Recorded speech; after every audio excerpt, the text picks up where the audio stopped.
తొలి అడుగు అనేటువంటి కార్యక్రమాన్ని ఈరోజు ప్రొద్దున్నే నేను మొదలు పెట్టడం జరిగింది.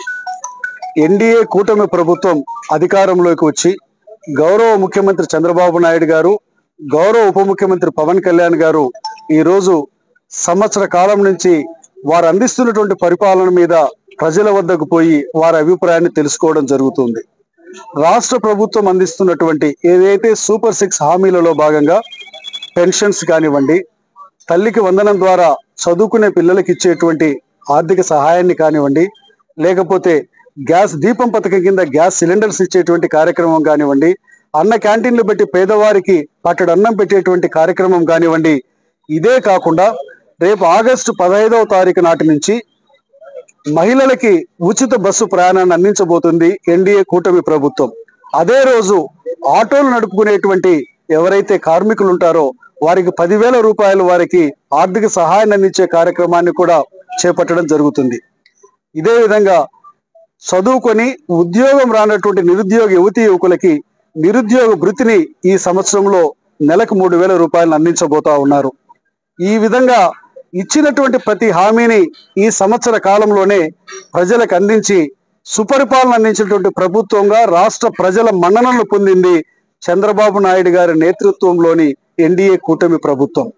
ఈరోజు రాష్ట్ర ఆర్థిక పరిస్థితిని అతలాకుతలం చేసినటువంటి గత వైఎస్ఆర్ ప్రభుత్వం ఈరోజు దాన్ని గాడిలో పెడుతూ సంక్షేమ పథకాలు గతం కంటే రెట్టింపు అందిస్తూ ఒకవైపు సంక్షేమమే కాదు అభివృద్ధిని కూడా చేసి చూపుతా ఉంది.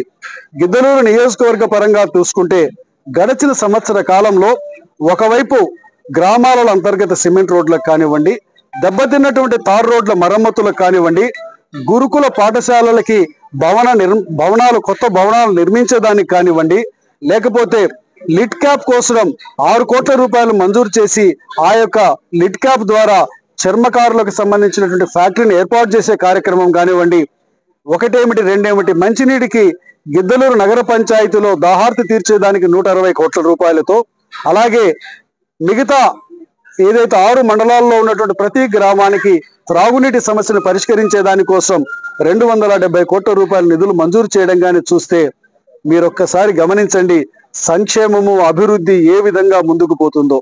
గతంలో మాటలు బారెడు చేతలు జానడు అన్నట్టుంది గత ప్రభుత్వ హామీలు అమలు చేసినటువంటి తీరు.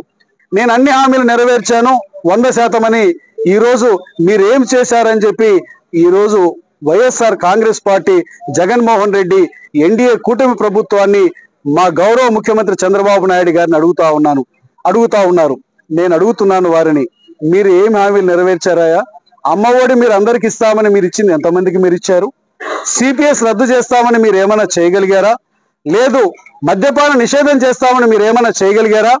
మీ పరిపాలనలో దళితుల మీద బీసీ వర్గాల మీద నిరంతరం దాడులు చేసి ఈ రాష్ట్రాన్ని కక్షపూరితమైనటువంటి రాష్ట్రంగా తీర్చిదిద్ది పెట్టుబడిదారులందరూ రాష్ట్రం విడిచిపోయేటట్టు చేసింది మీరైతే ఈరోజు ఈ సంవత్సర కాలంలో 9,30,000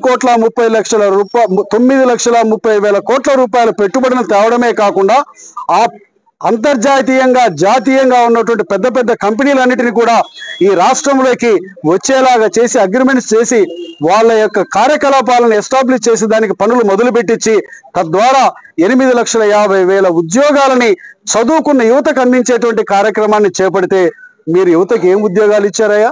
ప్రతి సంవత్సరం డిఎస్సి ఇస్తారని మీరు ఇవ్వగలిగారా?